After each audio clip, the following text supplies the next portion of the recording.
কর্তৃত্বে শপথ করিতেছি যে আমি গণপ্রজাতন্ত্রী বাংলাদেশ এবং রাষ্ট্রপতির প্রতি অকৃত্রিম বিশ্বস্ততা পোষণ করব। আমি আমার অপরিহার্য কর্তব্য মনে করিয়া আমার উপর ন্যস্ত বাংলাদেশ সেনাবাহিনীর কর্তব্য আমি সততা ও বিশ্বস্ততার সহিত পালন করিব এবং আমার প্রতি যেখানে যাইবার আদেশ করা হইবে সেখানে যাইব। আমি আমার জীবন বিপন্ন করিয়াও আমার উপর নিয়োজিত কর্তব্যরত যে কোনো ঊর্ধ্বতন কর্মকর্তার সকল আদেশ পালন এবং মান্য করিব।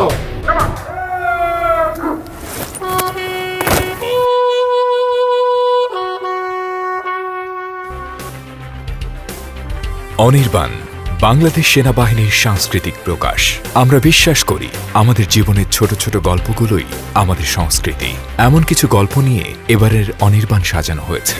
আমাদের প্রথম গল্প ফেরা।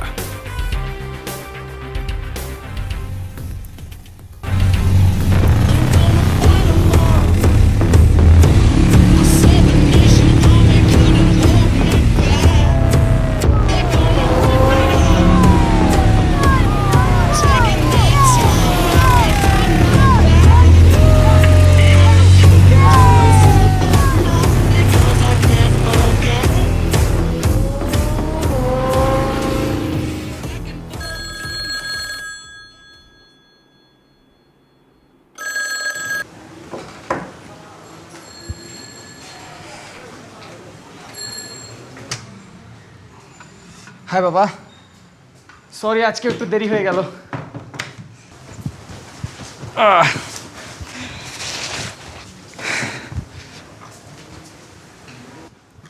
আরে তৌসিফের বার্থডে ছিল, ফ্রেন্ডরা ভাবলাম একটু ঘুরে আসি। তারপর তোমার খেলার কি খবর ছিল? 2-1 গোলে জিতেছে, বাট খেলাটা তেমন জমলো না। খেয়েছো তুমি?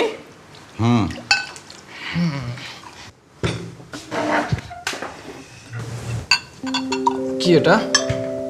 পড়ে দেখো। আইএসএস নো বাবা, আমি আর্মিতে যাচ্ছি না।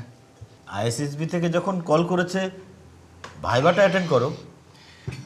ওটা তো ফ্রেন্ডের সাথে জোক ছিল। But I am not joking. কাল 7টায় বেরোতে হবে আর আমি ড্রাইভ করব।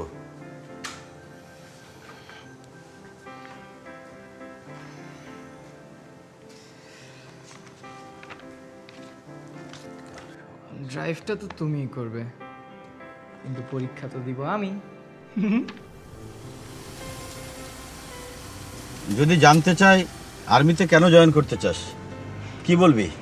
কি বলবো আবার, দাদুর স্বপ্ন ছিল, মায়ের প্রত্যাশা, আর পুরো জাতি তাকিয়ে আছে। পরীক্ষাটা একটু সিরিয়াসলি দিস বাবা। এরকম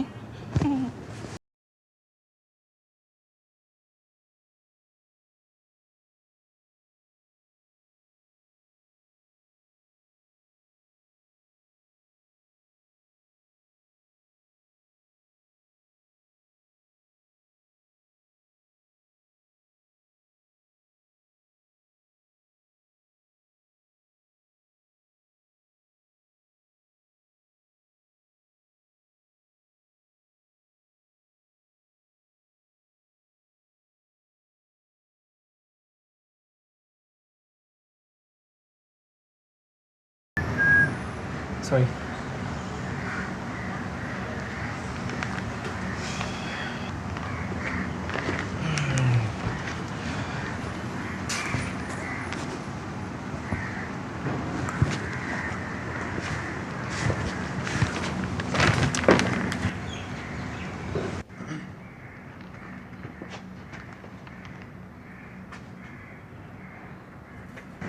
high, Leone.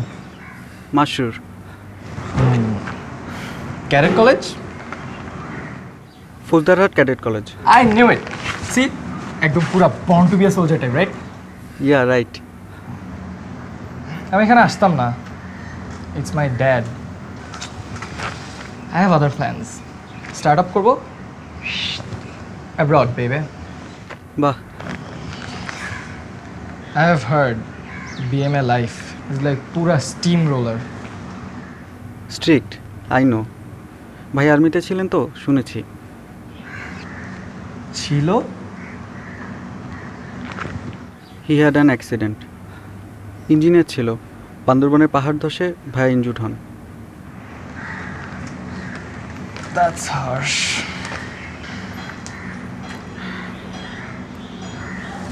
Your parents must be strong. হ্যাঁ, আমার মা অনেক স্ট্রং। And your dad? খুব ছোট ছিলাম যখন তিনি মারা যান, কঙ্গোতে একটি মিশনে। উনিও আর্মিতে ছিলেন। তো তুমি এখানে আসছো কেন? তুমি কি বোকা নাকি? মৃত্যু তো আসবেই, বাট এই প্রফেশন ছাড়া আর কি কোনো প্রফেশন আছে যেখানে জীবন ও মৃত্যু দুটোই গর্বের হয়?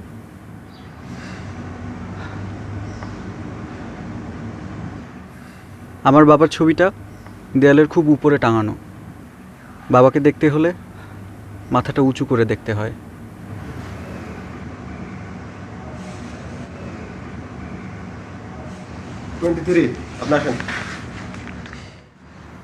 Best of luck.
প্রতি বছর এই রকম শত শত স্বপ্নবাজ তরুণ তরুণী স্বপ্নের স্বদেশ কখনো রক্ষা করতে অথবা কখনো করতে বাংলাদেশ সেনাবাহিনীতে যোগদান করে। ধীরে ধীরে তারা হয়ে ওঠে বাংলার নিবেদিত সৈনিক। এবারের গল্পটি নিষ্ঠাবান ও দেশপ্রেমিক সেনা সদস্যদের নিয়ে।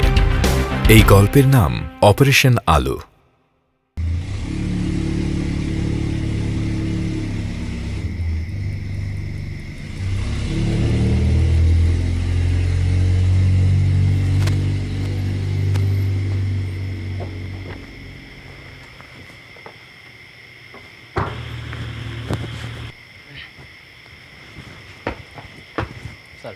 স্যার পদ্মার আমি রঞ্চের স্যার।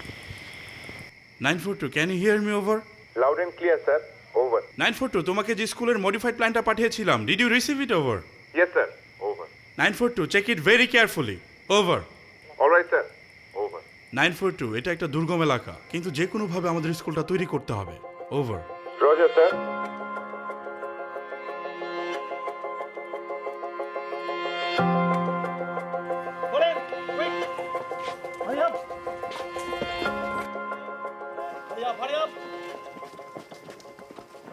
আমি জানি আপনারা সবাই জানেন আমাদের আজকে অ্যাসাইনমেন্টের গুরুত্ব কতটুকু। Are you ready for the assignment? Sir sir Go fast.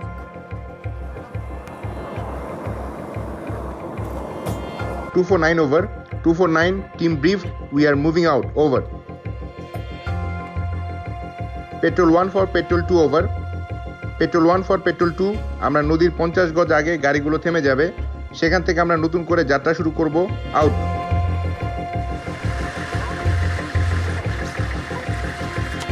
Quick move.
Over 942, is everything okay? Over. 249 কন্ট্রোলের সাথে কানেকশন হচ্ছিল না and there is a problem over 942, go ahead. Over. 249 অতিরিক্ত বৃষ্টির জন্য আমাদের রুটে ল্যান্ডস্লাইড হয়েছে I have created another route and I need your permission over Keep waiting.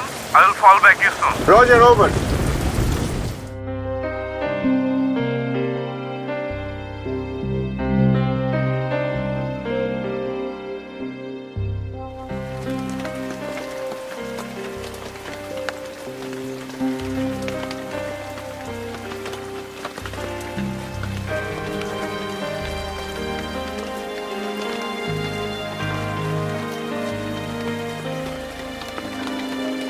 পদ্মারানীতে call set কর, quick.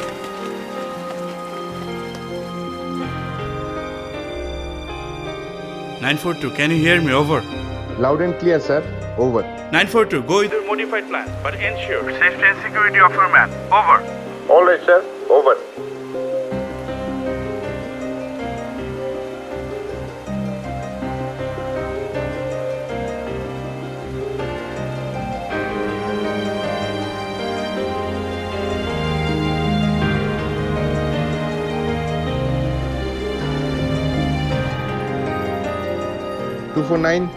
we have reached point 5 uninterrupted.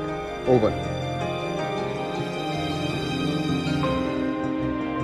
942, পুরো জায়গাটা ব্যবহার করা যাবে না। পুরো জায়গাটার হাফ অংশ সামনের দিকে ফাঁকা রাখতে হবে। ওভার।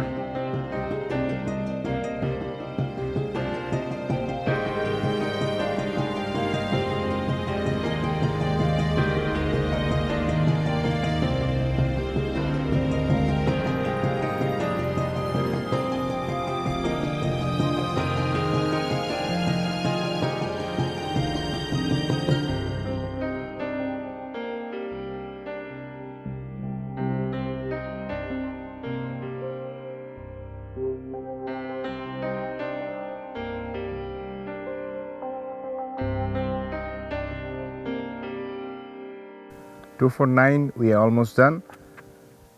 আপনি থাকলে টিম অনেক ইন্সপায়ার্ড হতো sir team will be happy to see you at the end over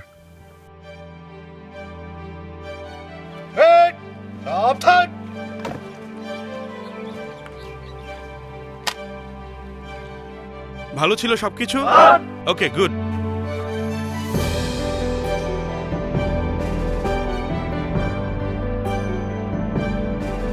sir here it is.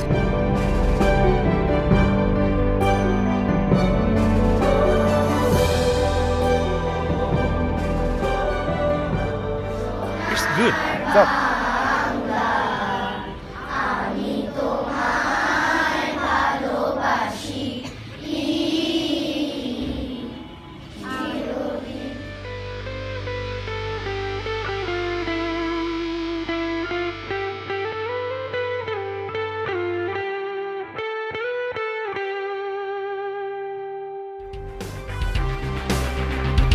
এক মহান মুক্তিযুদ্ধের ভিতর দিয়ে আমাদের সেনাবাহিনী গঠিত হয়েছে।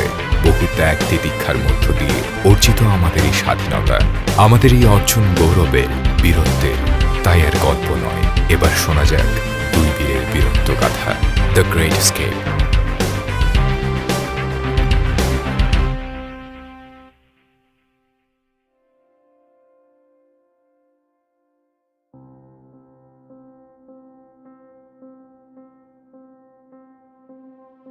আমার জন্ম হয়েছিল 26শে মার্চ কালো রাতে 1971 সনে। আমার মৃত্যু হয়েছে 16ই ডিসেম্বর বিকাল 4:30টার সময়। এই জায়গাটায় আমি এখনো পড়েই আছি।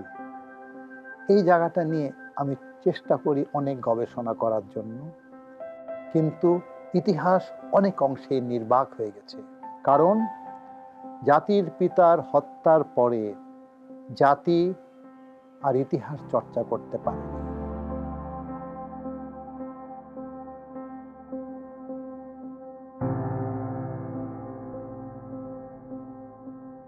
1996 সালে সেনাবাহিনী থেকে অবসর গ্রহণ করেছি। অনেক দিন আগের কথা, কিছুদিন কোনো কাজ ছিল না। সেই 2010 থেকে বলতে পারেন আজকে পর্যন্ত এই মুক্তিযোদ্ধাদের নিয়েই, মুক্তিযোদ্ধাদের সুখ দুঃখ, তাদের চাওয়া পাওয়া, তাদের বঞ্চনা এইসব নিয়ে আমি কাজ করছি। যখন আপনি এই স্মৃতিসৌধর দিকে এগিয়ে আসবেন, শুধু মনে রাখবেন একটা রক্ত স্নাত পথ দিয়ে আপনি হেঁটে আসছেন।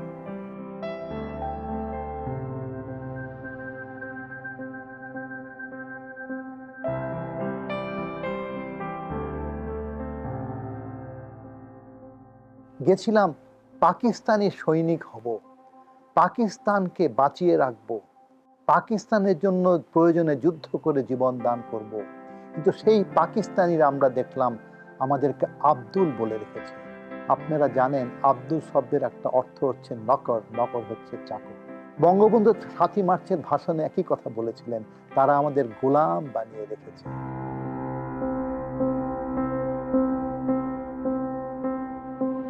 মানুষ সিদ্ধান্ত নিয়েছে তারা বঙ্গবন্ধুকে ভোট দেবে, ৬ দফাকে ভোট দেবে। আমরা ঘুরে ঘুরে দেখলাম যে আমাদের নিরাপত্তা দেওয়ার কিছু নেই, মানুষ নিজেই নিরাপত্তা দিচ্ছে। এখন তো আর কিছু নেই, বঙ্গবন্ধু মানে আমাদের প্রধানমন্ত্রী হবেন, দেশের এই নতুন করে একটি সংবিধান তৈরি হবে এবং আমরা সেই সংবিধান অনুযায়ী আমাদের অধিকারটি প্রাপ্য হব। এটা একটি দারুণ অনুভূতি। বঙ্গবন্ধু যখন বিশাল ভোটে জয়লাভ করলো, বুকটা অনেক বড় হয়ে গেল, অনেক আশা হয়েছিল। কিন্তু তারপরে তো আমরা বুঝতে পারছিলাম ষড়যন্ত্র চলছে।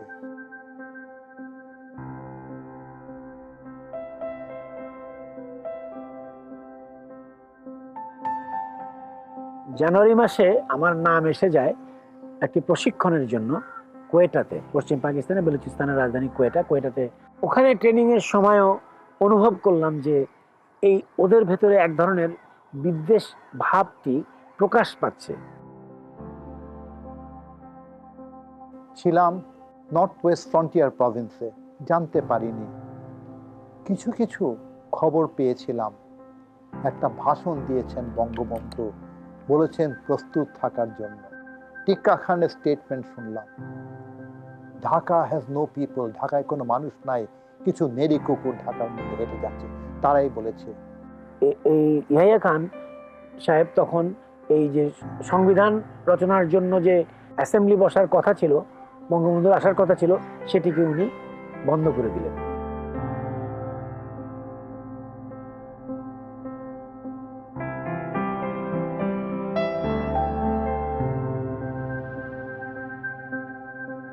আমরা তো সরাসরি ওখানে আছি। ওখানে ট্রানজিট ক্যাম্প মানে যেখান থেকে সৈনিকদেরকে স্থানান্তর করা হয়। ওখানে এসে দেখা গেল যে ওখানে শত শত সৈনিক সব লাইন ধরে বসে আছে, প্লেনে করে পূর্ব পাকিস্তানে আসছে। পাকিস্তান রেডিও কিছু বলছে না।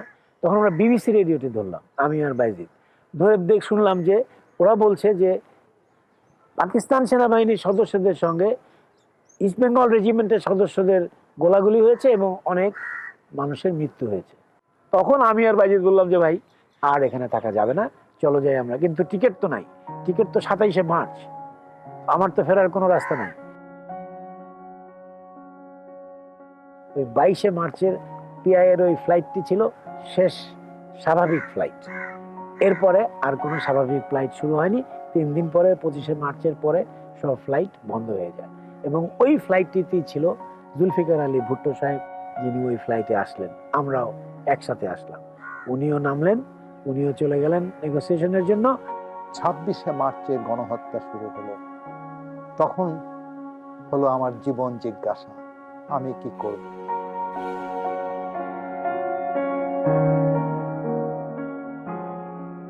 প্রথমবার পালিয়ে যাওয়ার চেষ্টা করেছিলাম, কিন্তু ধরা পড়ে গেছিলাম। সীমান্তের থেকে ৩.৫ কিলোমিটার দূরে, কিছু প্রমাণ করতে পারলো না। অনেক একটা সেট গেম করে রেখেছিলাম। তারপরে যখন কাশ্মীরে গেলাম সীমান্তবর্তী এলাকায় প্রশিক্ষণে, তখন পালিয়ে চলে আসলাম।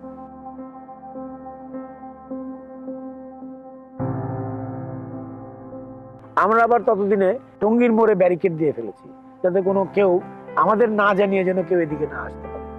আমাদের জন্য টাঙ্গাইল ময়মনসিংহ রোডটা খোলা ছিল। আমরা অপারেশনালি, ওরা এটা জানতে পেরেছে, এখন কিছু করতেও পারছে না। এরপরে আমাকে পাঠানো হলো আরেকটা টিলাতে, যেখান থেকে পাকিস্তানের অবস্থানে আমি দেখতে পারি। তো সেইখানে পাকিস্তানিরা কেমন করে যিনি বুঝতে পারলো আমরা এই টিলার মধ্যে আছি। খবর পেয়ে যায়, হয়তো রাজাকাররা খবর দিয়ে দিয়েছে 2 দিনে যুদ্ধের পরে। তো আমার অবস্থান আছে টিলার উপরে, এটা ছাড়া যাবে না, এটা ছেড়ে দিলেই পিছনে মুক্তিযোদ্ধা অবস্থানটা এক্সপোজ হয়ে যাবে। পাকিস্তানিরা সারা দিন ধরে আমাদের গোলাগুলি করছে, মেশিন গান দিয়ে, মর্টার নিয়ে, আর্টিলারি নিয়ে।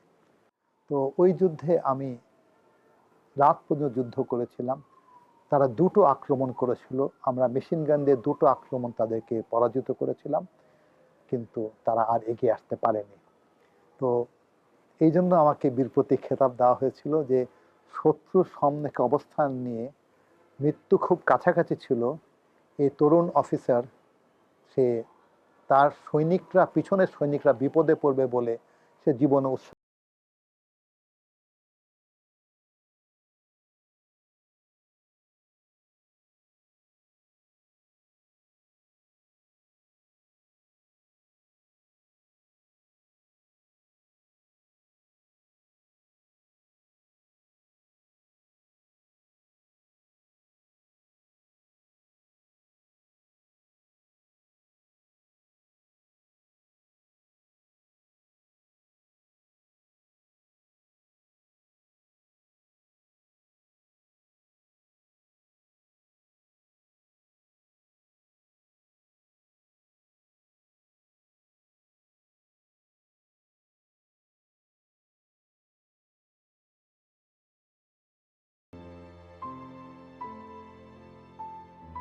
আমি হেসে বলেছি, আমার র্যাঙ্কের প্রয়োজন নাই, আমার জাতির সঙ্গে আমি সঠিক ব্যবহার করেছি কিনা, আমার জাতির পাশে আমি দাঁড়িয়েছি কিনা, আমার সন্তানকে আমি বলতে পারছি কিনা।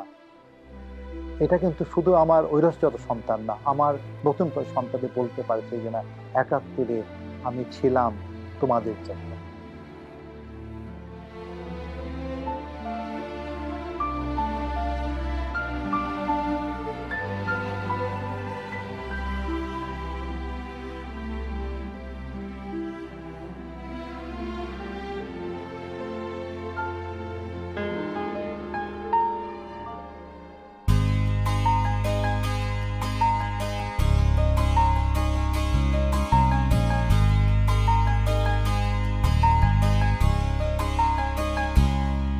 বিশ্বাস বুকে নিয়ে এগিয়ে চলি, পাহাড়ের মনোবল, আকাশের মতো কভু হই যে উদার, মরণে অবিচল।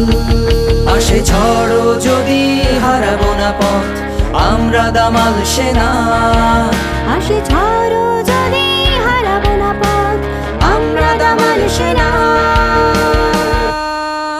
ওগো মা তুমি ভেবো না, এই স্বাধীনতা রুখবে সার্থকার, শত বাধা নির্ভয় ডিঙিয়ে যাব মোদের দৃপ্ত অঙ্গীকার। ওগো মা তুমি ভেবো না, এই স্বাধীনতা রুখবে সার্থকার, শত বাধা নির্ভয় ডিঙিয়ে যাব মোদের দৃপ্ত অঙ্গীকার।